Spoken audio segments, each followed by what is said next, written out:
Good morning, everyone. Good morning, all. Welcome to FYI. For your information, I am Joretta Finance joining you this morning. Guys, it is Friday, the 8th of July, 2022, and we are here with you to bring you the credible information. You know, TGIF, thank God it's Friday. We're going to be off to a wonderful, wonderful weekend. Hopefully, I'm keeping my enthusiasm up. I don't want to be giving any negative vibes this Good Friday morning. Not Good Friday, but this Good Friday morning, as in Friday has been a good morning. So don't go saying Gerard just saying it's Good Friday. How have you been? Let me know what's going on at your end. Beatrice Selby, I know you've been up and about very, very early this morning. Dave Durrell, Dave, I've been missing you. You have been a little bit out. Lovely of you to join this morning's program. I see Aubrey Lennox is here this morning also, and is it from Raquel Gentle? Good morning to you. How are you doing? It is great to have you guys joining us this morning. This morning, I want to go the program a little bit more, as much as the interaction can be. So much to discuss, and we're going to continue to have those discussions as the program progresses. I see Joy Hopkinson is here with us this morning. Good morning to you, Joy. How are you? How have you been? Let us know there in the comments section. Lynn Finance, Brooklyn in the house there. Good morning to you, Lynn. How are you doing? Great to have you. Edward Gonzalez from the Bronx saying good morning there to everyone. I see Don Cook, Irville Don Cook, that is, coming from the west side, the best side as we refer to it here in Guyana. And then I'm seeing Edward Jacobs. Good morning to you, Edward. Guys, how have you been? You know, the week goes out so quickly here. It's unbelievable. The week always goes by so quickly. You know, Monday we had no process, just 4 programs for FYI for this week. So I feel a little bit like we've not been speaking to you enough, but it is what it is. We're gonna have a full week next week, from Monday to Friday. So we're gonna be good. Malapande, good morning to you, Malapande. What's going on at your end? Let me know. Mr. John Jones, good morning to you, sir. Over there in the comment section, signing in very early. And Gladstone Matthews, good morning, Gladstone. Gladstone is saying good morning to everyone there. So say good morning to Gladstone in the comment section. Glycis Mingo Born, up and about very early, one of the most ardent followers of the program. Always a pleasure to have you here. We appreciate every single time you log on and you wake up in the morning and you choose to spend your time with us. Very, very, very important for us to do that. Guys, how have you been? And I am just a little bit distracted. I'm seeing something at my end. Just give me 1 minute. Okay, so I see, is it Roxanne Ward is here with us this morning. Also, Roxanne, how have you been? You know what I asked you to do. I asked you to always share the program. Make sure that you share the program so that we can have the valid and credible information disseminated through all platforms. It is absolutely necessary for us. We are coming to you on several platforms already, but we need to integrate a little bit more persons that's logged in. I know that a lot of persons don't as yet share the link to WhatsApp groups, and so, but I encourage you also to share the link to WhatsApp groups. Those things are extremely important for us to do. I see Magnell Barrow is saying, watching from Brooklyn. Good morning to my FYI family. Magnell, oh, it's great to have you here with us this morning, Magnell from Brooklyn. Paulette Hawk Kippins is here with us also. Paulette, let us know what is going on at your end. And I'm seeing Henrietta Anthony. I'm going to be taking a little bit of question answering in the segments there, coming from the comment section this morning as much as I possibly can. I'm going to try to make Friday's discussion as interactive as I possibly can. So let me know what's going on. Let me know if there's anything that you need clarification on. I know you've been reading what is going on in Guyana. There are so many news platforms, some credible, some not. However, whatever you've read or so you need clarifications on, just let me know and I'll be sure to join. I'll be sure to give you a response to the best of my knowledge and ability at this time. If I need to do further research, I'll just let you know that. Karen Clark, good morning to you, Karen Clark. How are you doing? And Stanislaus Washington, they're joining us from Sutherland, England. Always a pleasure to have you with us. Edward Broom says present, and Facebook user. Facebook user, we need a name to this profile. Says good morning, everyone. Looking great, Loretta. Oh, thank you so much. Is it Nicoletta Campbell says good morning. Good morning to you, Nicoletta Campbell and GT Boy. Hey, GT Boy, good morning to you. I'm not seeing GT Rude Girl in the comment section as yet. Maybe she's a little late. Let us know what is going on. It's Friday. We have been discussing so much for the week. I'm sure there are things that you yourself would want to have some input in. You want to weigh in on some pertinent issues that have been going on, whether it have been the issues that we have been discussing throughout the week, or if there are new issues, just let us know. Some of the things that we've been dealing with, some things that I'm very, very passionate about, especially what is going on right at home for me in region number 7 when it pertains to the hinterland cash grant that is being distributed in a very marginalized, discriminatory way there in region number 7, the hinterland region. So guys, a lot of things to discuss. Let me know what is bothering you. I'm still going to keep pressing forward when it comes to the school cash grant and the fact that it should not be tied in to any regulations that says any requirement or stipulation altogether. It was budgeted for everyone. It should go forward like that. And again, I'm going to say at no point in time did I make a statement saying that I'm not in support of textbook being given back. I'm saying, but you don't tie those two together. No, it is not to be tied together, and there's no justification for putting policies in place that creates an avenue for corruption. That is my point, and nobody, including the Minister of Education, has not even attempted to come and give any bit of clarity to that issue. Marlon Thomas, good morning to you, Marlon. What's going on at your end? Let me know what is going on at your end. Absolutely great to have you here. I see Paulette is saying, great to hear all the information from FYI. That's why we're here. That's why we do what we do. I see Facebook user here. If you just give me a moment, Facebook user is asking, I want to know how it is that sugar is scarce in Guyana, especially after so many billions of taxpayers' dollars continue to be pumped into that industry. Why all of a sudden sugar disappeared? When it comes to sugar, we've been focusing a lot. We've been talking a lot about sugar, and specifically, I've been very keen to point out to you guys that sugar, the budgetary projections that have been made by the very PPP that's in office right now, every year they come to the National Assembly and they give a lower target as compared to the previous year. That's how they have been doing it, because they themselves know that they are looking at the constant decline in the production capacity of sugar with all that is going on. But they are not going to the people and saying that.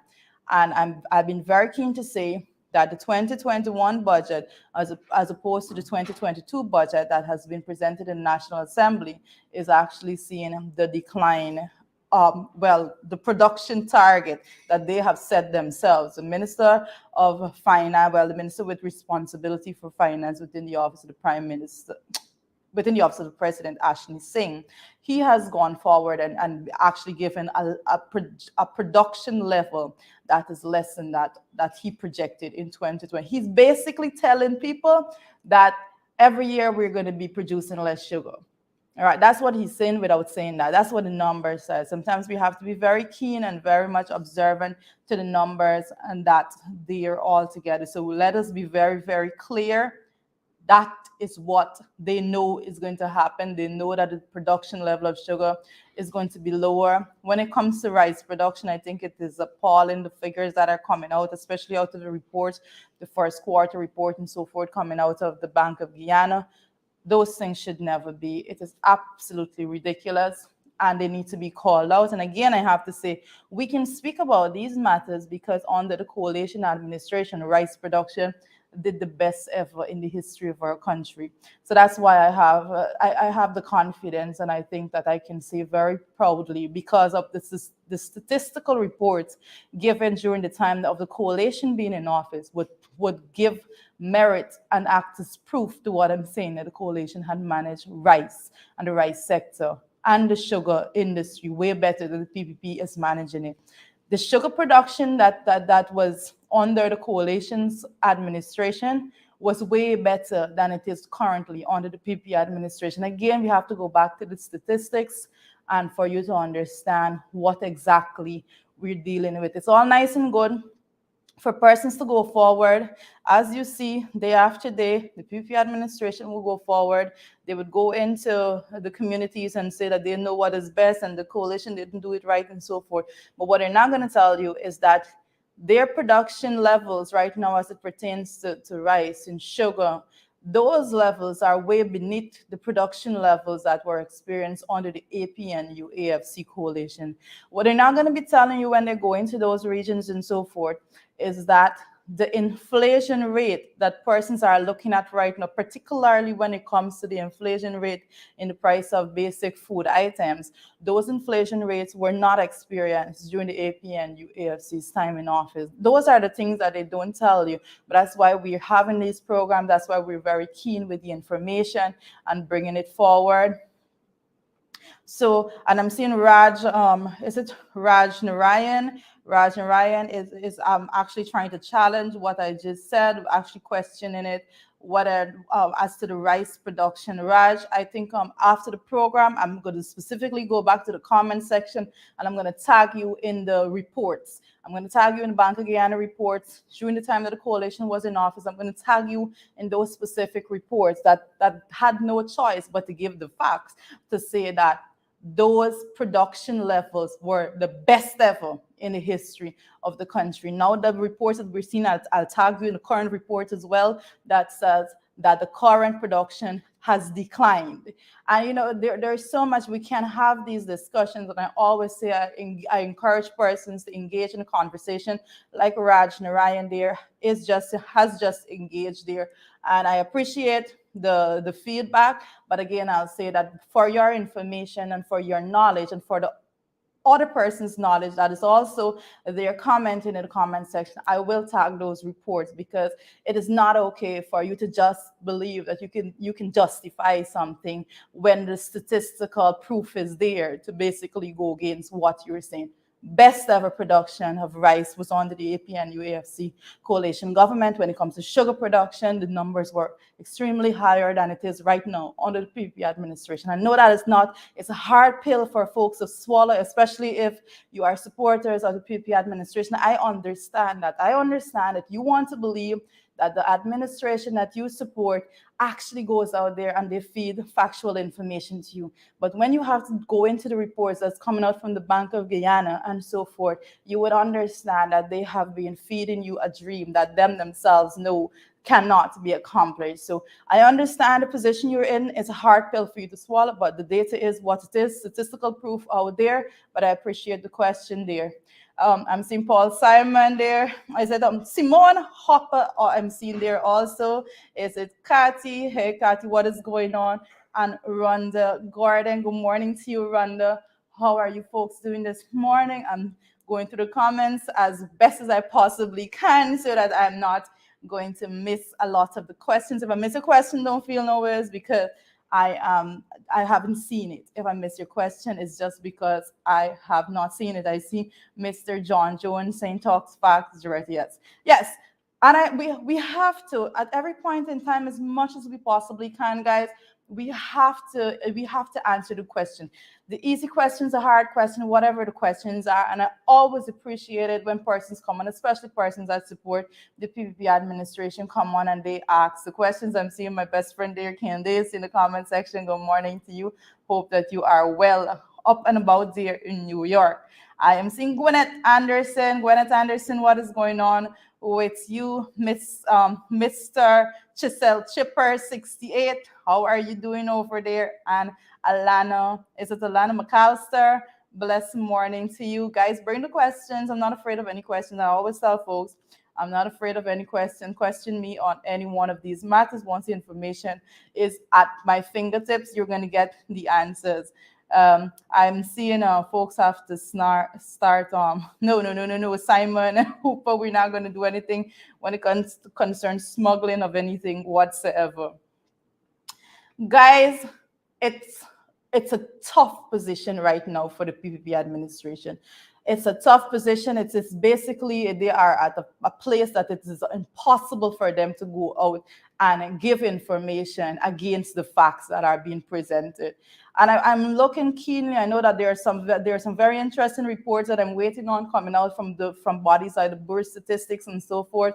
And I'm going to be on those pages every single day to make sure as soon as those reports are released, I bring you the information as current as it can possibly be. One of those bits and pieces of information that you should be very interested in. I'm seeing a lot of reporting going on right now, especially yesterday when it comes to the inflation rate and the fact that there was a report, the first quarter report coming out from the Bureau of Statistics that was actually looking at the inflation rate for the first quarter and actually saying that the inflation rate as projected at the end of the year would have been, I believe, 4.1, but basically the same projection that was set at the level of the National Assembly there back in February, that was announced at the level of the National Assembly in the budget presentation in February. Guys, what I want you to understand, however, is that first quarter report is just for that first quarter, January, February, March. It is just for the first quarter. And it has not taken into consideration that even since then, and I want persons that are reporting on this matter to be very keen to look at the current figures when it comes to inflation in our country. And when you look at the current figures, as I think when you bring it up to May, the figures coming out from the Bureau of Statistics would actually show you that the inflation rate was already over 3%. So when you look at those figures, you know that the current administration is not going to achieve any target of 4.1% at the end of the year. No, they're not going to do that. The actual inflation rate, as it, in my humble projection, is going to be anywhere around 7% at the end of the year. They can come fight me for that. But again, I'll say at the end of the year, we're going to see who was right and who was wrong. But very, very pertinent information for us all to look at. Very, very much so. I'm seeing Magnell Barrow. Okay, I'm not seeing what's going on I'm seeing Olive Finance in the comment section saying rice is down by 51.1%, sugar down by 47.7%. Try as you may, that's going to be a hard thing for them to spin. Yeah, basically that's what I've just said. Try as you may. I know, guys. I know all the trolls that come on in the morning. Each and every one of you, I understand that you have a mandate to come and to represent and to defend the PPP administration. We get that, we understand that, and I see some of you, not even trolls, that come on and you try to the best of your ability and capacity to actually defend their projects and their policy directives and so forth. But we have been saying and we have been consistently telling you, and I'm not a cuss out person, as you would know, that's just not who I am. We've been consistently telling you in some very nice ways that it can't happen, and what they're preaching to you, the policy directives that they have been utilizing, is going to go contrary to what they've been preaching. As you're seeing it right now, the reports that are coming out, these are not international reports. It's one thing for them to say the IRIs didn't do things to the best of how it should have been done, so the IRI surveys and so should be shelved and all of those things. These are reports coming out from the Bank of Guyana. These reports are factual data, and they cannot go out there and dispute it. Rice is down, sugar is down. Come on, you have to look at, even when it comes to the gold declaration and all of those things, very, very pertinent information for us to be looking at. Guys, when it comes to oil production, the first quarter as compared to the first quarter in 2021, also, that has decreased. Let us look at the numbers. Let us be very factual. I've been consistently saying their policy directions have been failing you as a people and will continue to fail you if they don't actually look at policy measures that's going to benefit the ordinary Guyanese. We're seeing what's happening. They're not looking at policy measures when it comes to the non-oil sector. I've been consistently saying that it has been in shambles. they won from them reaching into office. This is coming from the same body that went on campaigning prior to the 2020 election, saying that the coalition government was not concerned with the non-oil sector, everything was being focused on oil. And the very same administration that said that, the very same body of people that went out on their platforms and told you that they're in a situation now that every single one of those sectors are suffering because they have not instituted any policy directive to actually get out there and to strengthen those non-oil sector. And that's why there's a lot of talk about the Dutch disease and all of those things, folks. You have to stay awake. Don't just suck up the information. That's why I said to the individual before that I'm going to be tagging him in information. It must never be that, oh, you come here and I say it, so it should be the gospel. It should go fact check what I'm saying. I always challenge you to do that. Go fact check. And I'm going to aid you with that little bit of help to say, well, this is the document, just link it from the Bank of Guyana website and so forth so that you can read it for yourself, so that you never go out there and try to defend something when there are statistical data that go contrary to what persons tell you and that what you have been repeating. So I'll try to help to the best of my ability in that regard. I see Alex Green, and I'm seeing Simone. Is it Simone Hooper? Says some folks, critical thinking. I don't want, a lot of times we are in a society that people believe what they believe, and people try to hold on to whatever it is that they have been told, especially when it comes to people that they believe to be credible and persons that they believe that has their best interests at heart. Again, I have to say, and I think it's Sherrod has said it even yesterday, that at no point in time did the data that we put forward was ever challenged by anyone, because it's always credible, it's always completely fact-checked and all of that. So guys, very, very important that you do your own bit of research, but I'm going to help as best as I possibly can. Rhonda Monroe, hey Rhonda, what is going on with you? Guys, we're going to go, I want to head into the morning papers a little bit. I've been giving you a lot of chit chat as to what is going on. Very, very pertinent information. And I believe I want to head into the morning papers at this point in time. And the first thing I want to say is that I've noticed it in Starbuck News today is that AmSham is launching a young entrepreneur pitch contest with 1 million top prize, right? And it says the American Chamber of Commerce and Industry Guyana is organizing a Shark Tank style pitch event for young entrepreneurs who could win up to $1 million in funding and capital investment. Very, very interesting. And this is something I'm going to be pitching out some more information on. I mean, sometimes I think these people we're giving them free ads and all of that, but very, very interesting piece there. And anyone that knows about the Shark Tank initiatives, you have venture capitalists and so forth would go into these to these contests and actually pledge their finances towards developing businesses that they believe have the potential for success with whatever arrangement they do at the back end as it pertains to part ownership and so forth. That's a different question, but I'm not going to go into that. But I definitely will be looking at the directive that AmSham is taking. And I say young entrepreneurs throughout the length and breadth of this country, go out there, showcase yourselves. We have brilliant, brilliant, brilliant minds in Guyana. And I have to say that any opportunity that is there for you to showcase your skill and showcase your intellectual capacity, make sure that you go out there and you do that. And it is a beautiful, beautiful, beautiful sunshine. And if you hear the cheers, guys, when there is a sunshine, what goes on at our end? We are shifting things around. We are shifting things around. Everybody. When we give that. How are we doing? I have energy for half hour. Morning, everybody. Good morning, everybody. Good to see you, Ravi, Dirupan, Grant Anderson. I see Lila Abbas, Sukal, and all the other folks, Monica Scott, Kathy, Nazarene, and Alana Tang. Port Kaichuma's in the house. I hear you're asking where they are, Alana. Are they here? Are they here? What are you going to say now? I am here. Please and thank you. We're here, folks. Good morning. Morning, everybody. Good morning, good morning, good morning. Happy to be here. Charlotte is in the house right now, so I'm going to have to get a little bit more of my comment happy section to be going. Here. And happy to have so many folks with us this morning. Clifton Smith, and I see Naomi's here as well. Naomi, good morning. Good morning to you. Maureen Coppin Williams with us too.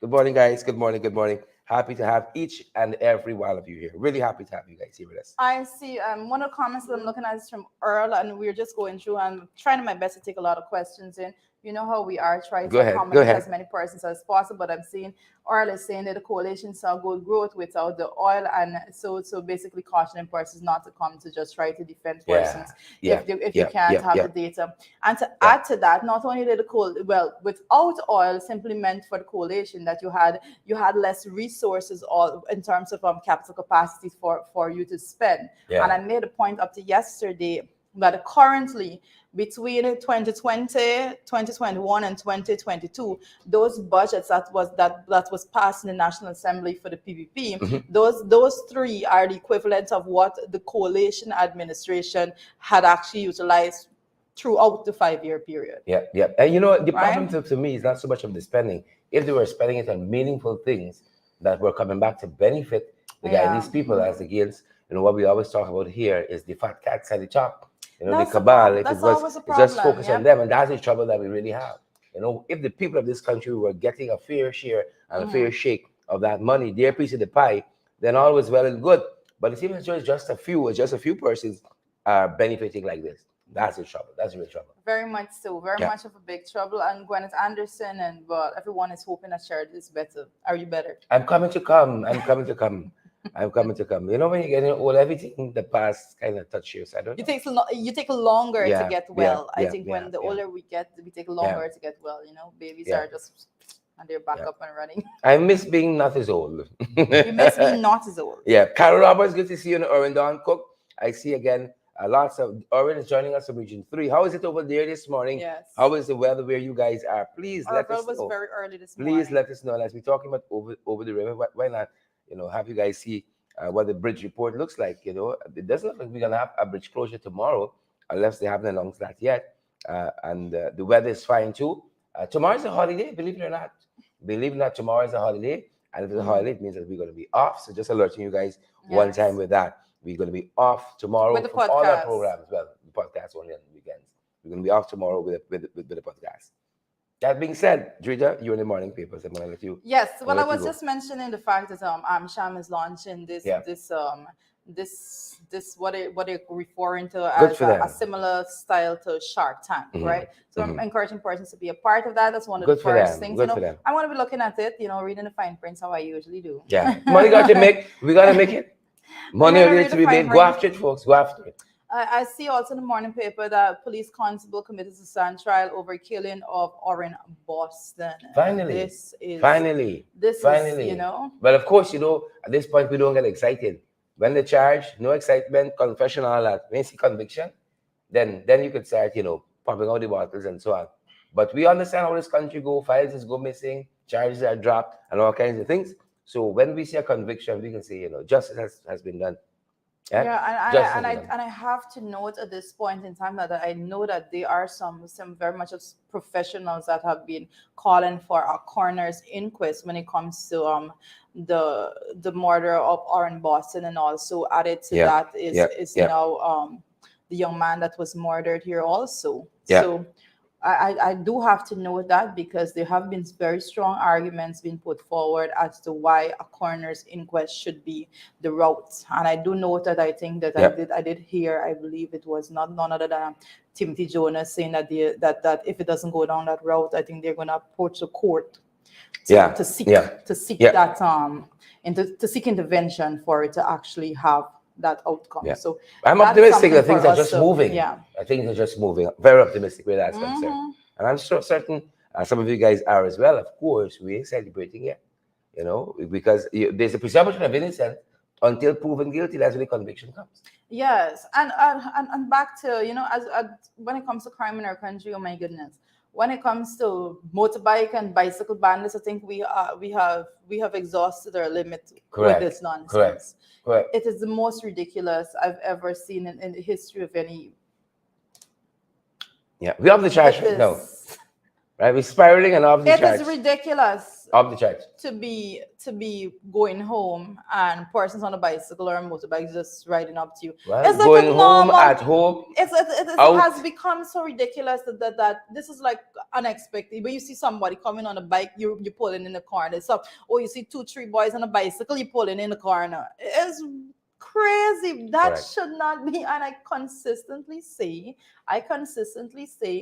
that these individuals are known in the communities and they need to be reported. They need to be Yeah. reported. Ain't no condoning that. Ain't no Come condoning on, that. you We're all know entitled them, to. you speak out, you get them out. It's not Yeah. okay. What are we breeding? What are we encouraging when we just leave Yeah. it be? Is there a crime tips helpline locally? Is there? There's number you can call if you know somebody. Is there a crime tip helpline? Well, that would be most interesting to have something Yeah. like that. But particularly on that matter, motorbike bandits rob medical students in Alberton. Yeah. The medical students there, police are on the hunt for 2 bandits who robbed a 22-year-old medical student of over 200,000 in cash and his cellular phone on Wednesday night. Reports are that the Correct. robbery occurred around 21:30 hours, and while Prakash and his friends were walking along 5th Street, Alberton, Georgia. This is not okay. The robbery was carried out by the 2 bandits on a motorcycle, and police said one of the suspects was armed with a knife. One of the suspects armed with a knife. And again, I'm saying that if you were to look at the footage, a lot of footage has been coming out from various home CCTV footage, and I have to say that these persons, sometimes you look at these things and you say, how is it that one particular person is riding around a particular area We gotta watch that. consistently for so long and nobody's pulling him in, nobody's reporting We it, gotta watch that. and then they're off again, off to commit another crime. We gotta watch that. And the point we were making just yesterday, you see my throat already going down?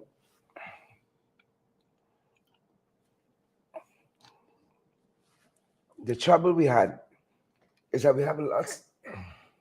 Share this on a different that? wavelength when it comes to his throat right Yeah. now, guys. Yep. I'm going to be giving him some emergency to drink. The challenge that we have, we see these police stops with lots of policemen on the road, but where they're actually needed.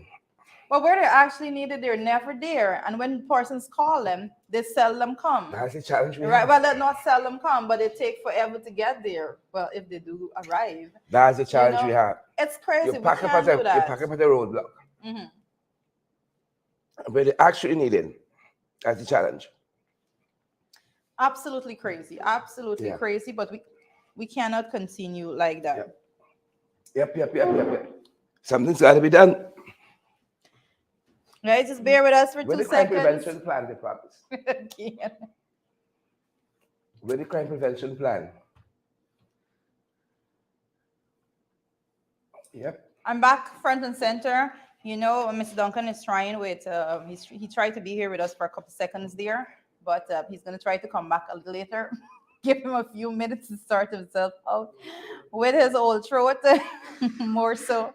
But a lot has to be done when it comes to crime. It's not okay for you to go out and just give a report to say that, it's high risk Saturday or something like that, and then you never come back to say, this is the intervention, this is the plan we have. At what point in time do you have a meeting with the people at the market to say, we're having a system set up that is going to aid in making sure that you can discreetly, identify persons that you believe are committing crimes in that area or something like that. More innovative methods needs to be utilized. We cannot continue to operate as though it is all well and good. It's not all well and good. It's not okay when the medical students can't go home in peace without someone sticking them up from a motorbike. It's not okay when students can't go home from a sport activity without somebody sticking them up from a bicycle. Those things are not okay, and let us keep calling them out. I'm yet to see any community representative that went to the police station and said, our community body being formed and that body working alongside the police to say, these are the folks that have been making trouble in the community. This is not something that we encourage, and we want your intervention to make sure that it is not operating anymore. There are too many cases in which we have person saying, oh, there's a drug yard, or oh, somebody that steals live there. That's not okay. How is that okay? At some point in time, intervention needs to be had. And as a community, I consistently say we need to break down the structure, the crime structure altogether. We need to break it down. We need to put persons before the court that is knowingly buying things that are stolen and then selling it back to persons. We need to break all of those systems down. It is not okay for us to do that. So that is another part that we're looking at, but we have to consistently continue. Anyway, moving forward, folks, moving forward. Oh, this one is a bit, I think, a bit of good news coming out there from the Guyana Police Force. Let me just open it up. Carbon noise nuisance, and it says top cop receives 25 noise meter from the EPA, 25 noise meters from the EPA being received there by the top cop. Guys, well, you've been listening and know that our affiliate program in the ring had done a lot of work in reporting when it comes to what is going on with noise nuisance. Persons can't sleep. The woman says that she can't sleep any night at all because of the loud music there throughout the night. Persons should not be subjected to such discomfort. It is absolutely crazy. But yet we have it going on. She's been calling the police. This situation, I want to say, let me just not isolate it to what we've been pushing on, but this has been throughout the country. We have businesses being set up in area that should be considered residential areas and all of those things, and it is just chaos altogether. We have to move forward to a more structured system again, that people will be able to sleep in comfort and peace, in the comfort of the home, and that they work so hard to build. It's not okay for folks just to be blasting music at all hours of the night from business places. That is not what should ever be. So kudos to the EPA for actually going in that direction to actually hand over those noise meter, decibel meter. That's how I know it. Never mind, they're just saying noise meter here. So the decibel meters, that's going to go over there to actually test the noise level. So persons should be keeping it at a level that is acceptable in the community. So good going there. And I have to say again, sometimes we are very happy when we say things that we stress on a whole lot, that those things are actually interventions are being made for those things to be dealt with. So that's one of them, and we'll continue to make intervention on other matters. Make sure that you just let us know what is going on, because when we speak about things, when you make enough representation, actions come and follow. So we hope that those meters will be used in the very near future, and it is not just packaged off and put in some corner. I hope they're being used, will be used in the very near future, so that persons would actually see some sort of relief when it comes to noise nuisance in the community. But that's just a drop in the ocean as it compares to the size of our country and amount of those that would be needed to actually effectively have change in other regions as well. Guys, I want to go to the international front and what is going on there. Well, let me just move to the regional. I think that we have exhausted our timing when it comes to that.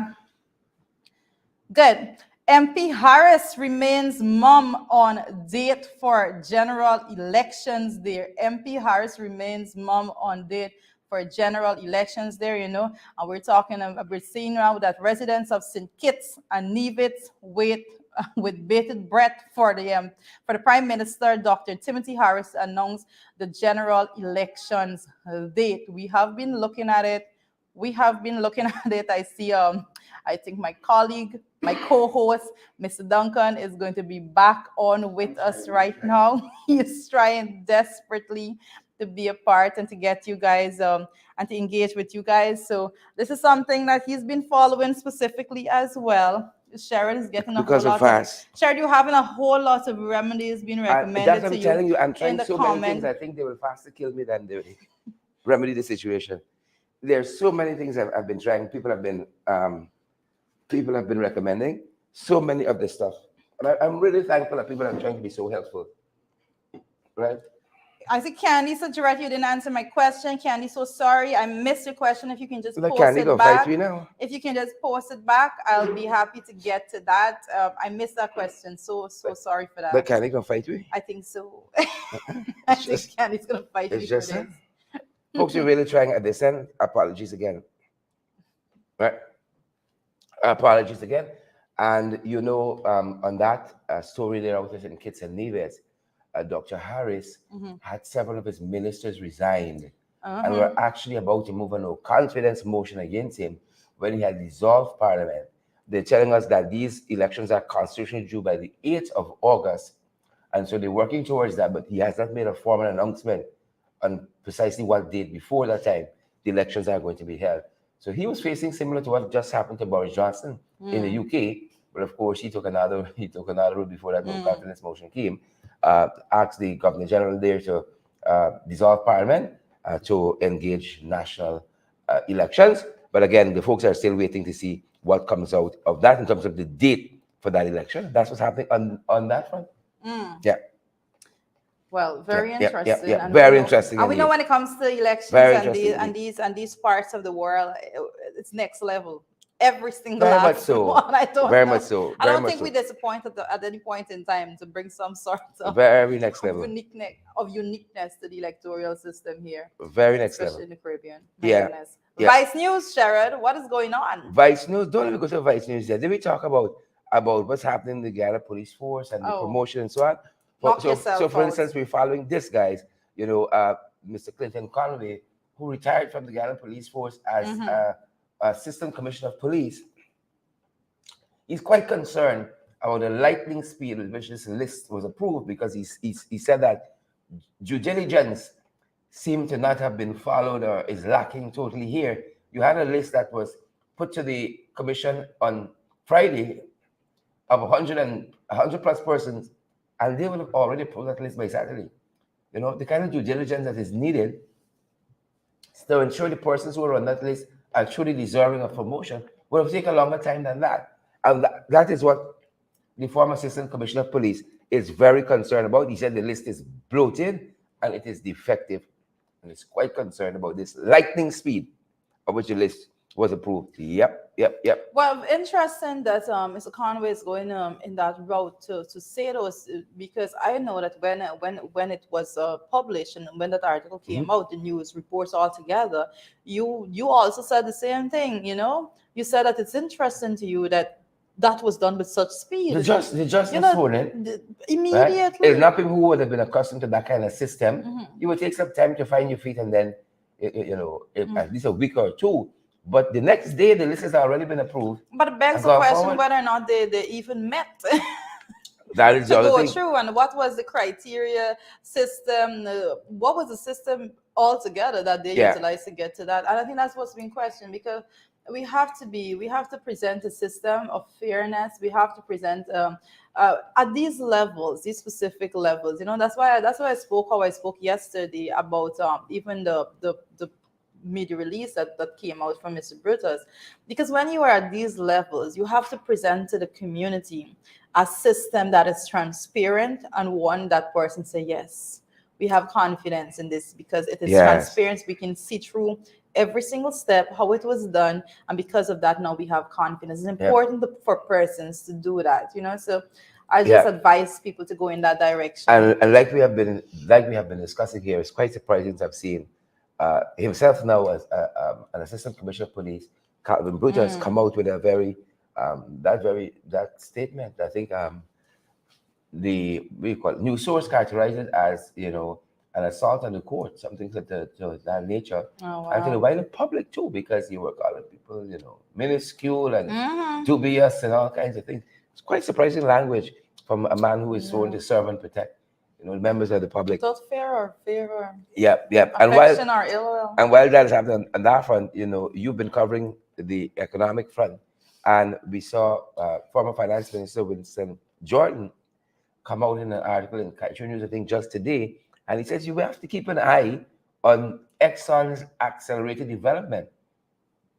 And part of his contention here is that because the world market seems to favor prices right now, Exxon want to dig out as much as they can to get as much as they can. Now that has implications for us here too, because we are not geared to really and truly this oil and gas sector operating on full capacity.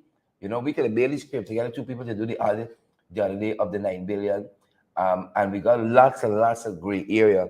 And among the things he was saying is that we got to watch these costs, these production costs. Of course. Right? The production costs. I saw an article, or 2 weeks ago we were talking about here, they got out of Kaito News again, that says the operational cost for ExxonMobil alone is far outstrips our GDP twice over, or something. No, our national budget rather, times over, right? So he was making the argument we got to watch these production costs because who's verifying, they're spending what they say they're spending on that, and then we are the ones who settle with that debt at the end of the day. Yeah, and I think one of the things that what Mr. Jordan is looking at there is the fact that when you understand, and that's why I consistently say, and I want to start off by saying, repeated times we have said right here that when you operate at a level of private sector mentality and all of those things, that there is one motive, and it's to maximize your profit margin. That's the motive there, right? And on the backdrop of that, Exxon is going to try right now with all that is going on, every single thing that's going on right now is going to push them to see how much they can get out of this current period, because it maximizes their profit margin. However, as a country, and I think that's one of the things he pointed out there, as a country, we do not have the in-house expertise, as he put it over, to actually be on par with what is going on and the rate at which they want to go. So because of that, it will put Guyana at a disadvantage in actually reaping the benefits that it should from all that is happening there. Correct is right. And while we're on that front, folks, those of you who thought that Sugate had gone away from us, I invite you guys to share the live, smash that emoji button, partner with us even, so that others get valid and credible information. Those of you who thought that Sugate had left us, well, quite a surprise yesterday when we saw Vice News releasing even more of that documentary that they did concerning Guyana for sale, even more of that, and Father have mercy, we're in a bad spot. When you look at the level of corruption and money laundering, we're in a bad spot. And what we're talking about, we're in the big issue this morning. And of course, we dub it as Sugate 2.0. Sugate 2.0, because you know what it says when those of you, I hope you get a chance to see it. The link is circulating there. It's on YouTube and all of that. When you look at that, you wonder when the poor in this country will ever move into like the middle class. Right? There's a strata in this country where big business happens, big money passing, and so on. And in this iteration of Sugate and the Vice News mini documentary, The Island for Sale, in this iteration of it, you hear, businessmen talking about what was one of the screenshots that we saw? Let me see if we have that. It would be wrong it would be worrying if Guyanese politicians and officials weren't corrupt. Right? You see, the people know them. Right? Corrupt, know the corrupt. Because all of them in bed together. And I don't know how this administration is going to want to parse this, how they're going to want to spin it. But it could not be sheer coincidence. It could not be fabricated that all of these people in the business sector locally, especially these Chinese businessmen, got this one impression of this government, right? They corrupt, and once you know Jack Dio, everything all right? You can get things done. I'm certain that they are shocked at all of this other stuff coming out, right? Because it shows you that really and truly, there is so much corruption in this country. There's part of this new iteration of this Guyana for Sale mini documentary in which the man is telling them, this is Isabel Young and Mr. Chan or Yang or whatever his name is, that they know how to bring money in this country. Mm-hmm. right? You can put money in a bank account in China, and we got the money in the ground here. We can give you. Mm-hmm. So we're skipping all the processing fee and the thing. Mm-hmm. And the money laundering Yes, and the West and all the Western right. Union And this is how we can, requirements and and all this of is how those we can things. get money into the vice president's hand, right? This is how he can get his money, right? It is mind-boggling. I mean, you know there's corruption because you know the wicked like that. But when you see it in operation and you hear them, right? It's corruption to the second power, or to the third or the fourth power. And that is the level of which you don't see those people involved the corruption. You don't see anybody carrying a shop. You don't see them. You see the big sprawling mansions and the houses they live in and inhabit. You see the riverside picnics and so on. They go on to conduct business and such and so forth. No. I in that whole 24 minutes, I think it was, I didn't see anybody walk in the office and officially meet somebody and say, I ain't seen nobody walking go invest. I ain't seen nobody walk in a bank and say, how do I transmit money from Beijing to Guyana? It's sheer runnings. It's sheer runnings. And if a country runs and runnings with a bad spot, and it's how we at one level, as you said, your word this morning seems to be level. We at one level, you think about corruption as a certain, thing like that. But it seemed very commonplace. Everybody at the top there with the money seemed to know this how you do it. Right? If you got the money, we can talk to the VP. Right? Everything good. Nobody was saying it in a shy way. Nobody, as a matter of fact, again, as we showed just now, you had these Chinese businessmen talking. Said if they weren't corrupt, we'd be surprised. No, they said it's going to be more worrying. Worrying. Well, it's not surprise. Worrying and surprise. If they weren't corrupt, I mean, that's an indictment on us as a people. Worrying that word has a different meaning than surprise. Yeah. What I would interpret that to mean is that if these folks were not corrupt, we would not have the straight passage to do what we have to do. Yeah. It's not going to be as easy as we pay them and they do for us. Yeah. It would be worrying because then they would actually have to go through the system to get to what they want. Very well. And when they're going through the system, they're going to be competitors there that is going to be playing for the same things, and it's going to be worrying for them. So they prefer it to be a corrupt system. Guys, we've been talking about what is going on in our country. We've been consistently telling you, we talk about the corruption index. I mean, the only defense that I've ever heard coming from Barjaglia when it comes to the index and the numbers that are put against Guyana, especially when the people is in office, we are worse off ever on the index whenever they are in office. It will be interesting to see how we do next year. No, but the only defense that he comes with is to say that he doesn't trust the parameters by which the index measures corruption. Basically, that's his defense altogether in a nutshell. We know in this country, we've been saying it consistently, that corruption is there. That's the only way to get things done. These people literally have a fenced system in which they lock out anyone else. Which is what's happening at that level. That's what they do. What is precisely they lock out anyone else. So there are persons in our country that is making billions of dollars when persons are left with a $60,000 per month minimum wage. There is no level playing field. There's no level playing field. There's no equitable access. There's a part in that documentary where I think it's Isabel Young says that Sujarang, and up until Isabel Young, we didn't know about him, is one of the largest landholders in this country, but yet nobody knew his name. You understand? You think those lands is his lands? No. Right? He got the largest forestry concessions. Right? You think somebody just sees you a loaner and gives you the largest forestry concession? Corruption in this country, it's so. Look, folks, we got a lot of work to do. I see Naomi is here. Naomi says, I watched that video with my husband, who's not Guyanese, and when she asked BJ if he takes bribe, and he said, no, my husband said he lied. Right? I nearly passed. I was like, everybody knows that. That is the moment in that video.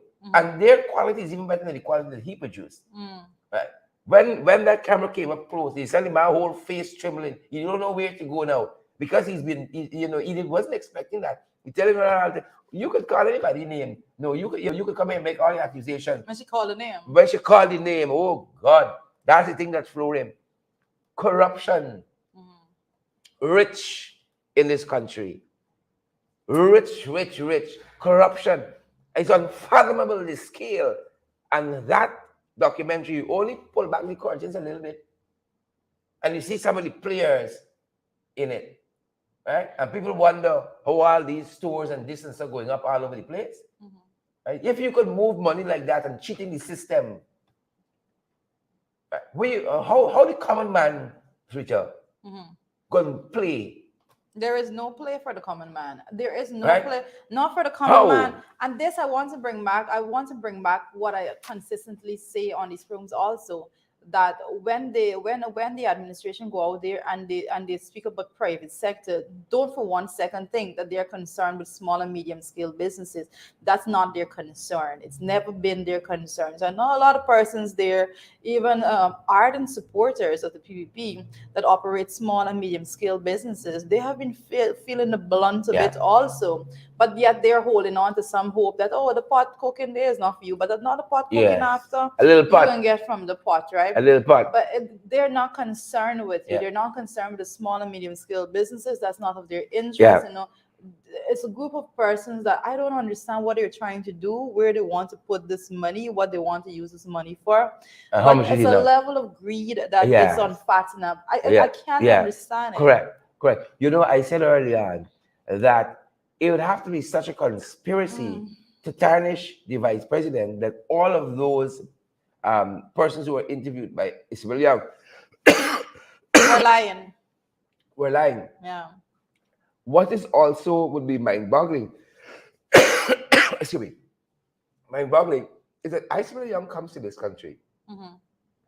They had a whiff something is happening. The Chinese are operating a certain way. Whoever you're looking for corrupt people to do business with, and they're directed to Sue as the man who could make these projects happen.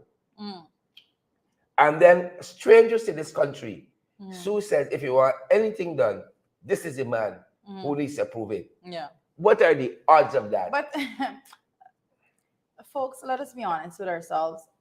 Prior to all of that, you knew yourself the way in which things were done in the country. Yep. You knew yourself. But what you have now is you have now an investigation that was done that presents to you the evidence to confirm what you already knew.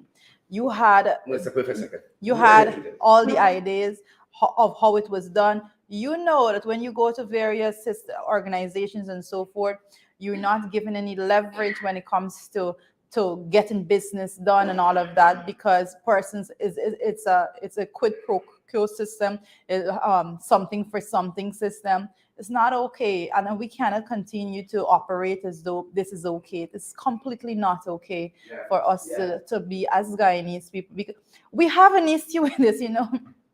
Some people, I know there are some folks that actually question, you know, if things are being done, you know, if business is being done, what's the problem and all of that.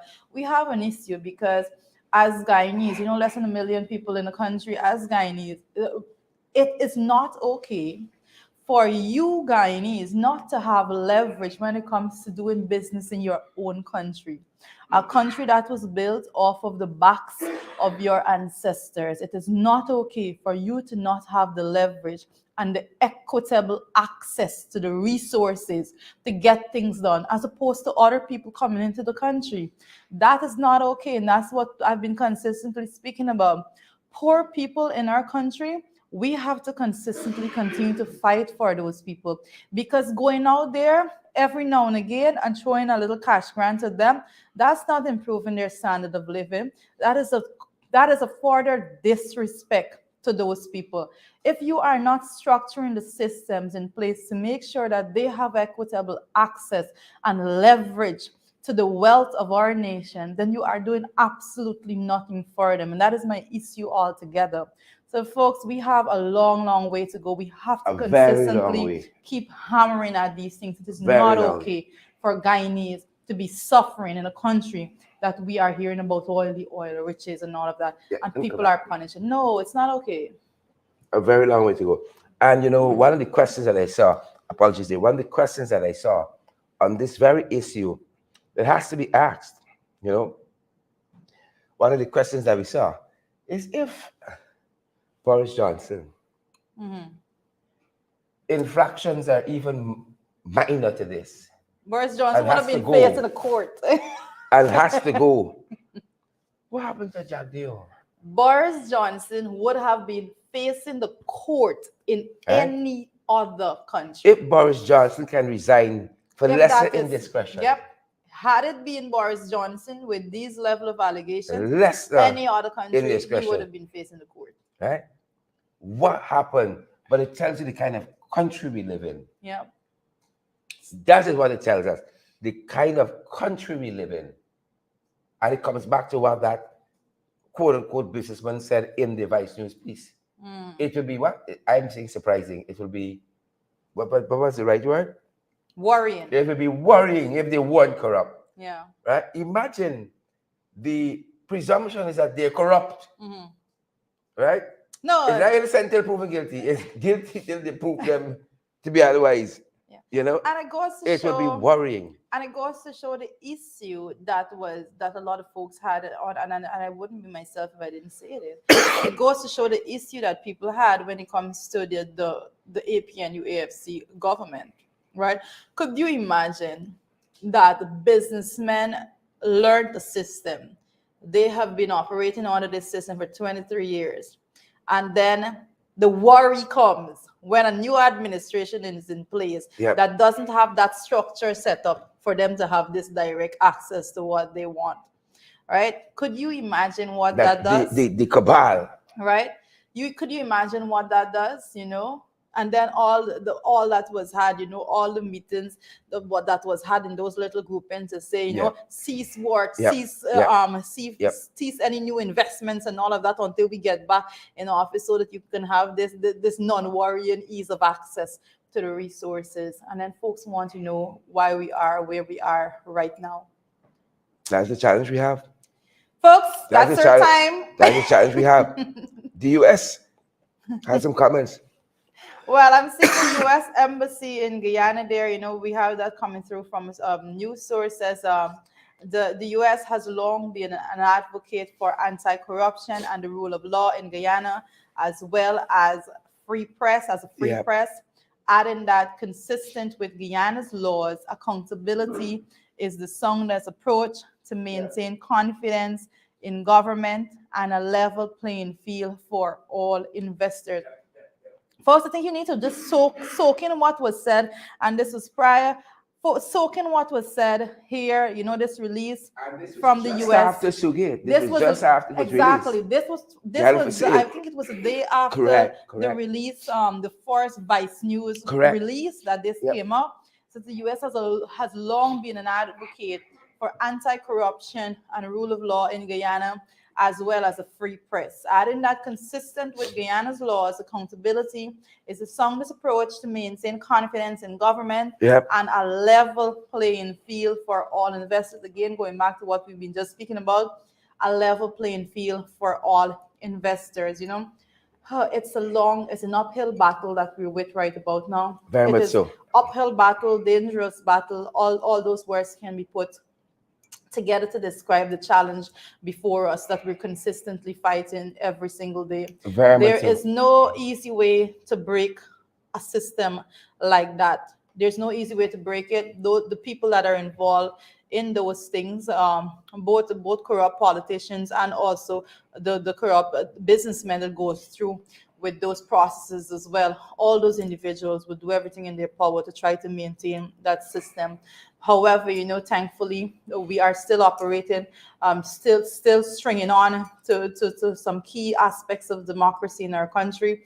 And one of those is the fact that we still go out to the polls and have elections. And that's when the people have to unify and the people's voice have to be as sound as sound can be. And there should be no margin of error when it comes. We should remove the difference from the margin of error to have a very resounding voice of the people that says that they don't want that level of corruption Yeah, to be yeah. managing the resources of our country at no point in time. It's You know, crazy. Nigel, you says it best. Better must come. Yes, better Better must must come. come. That's our time, folks. We're gonna see you guys back on the podcast.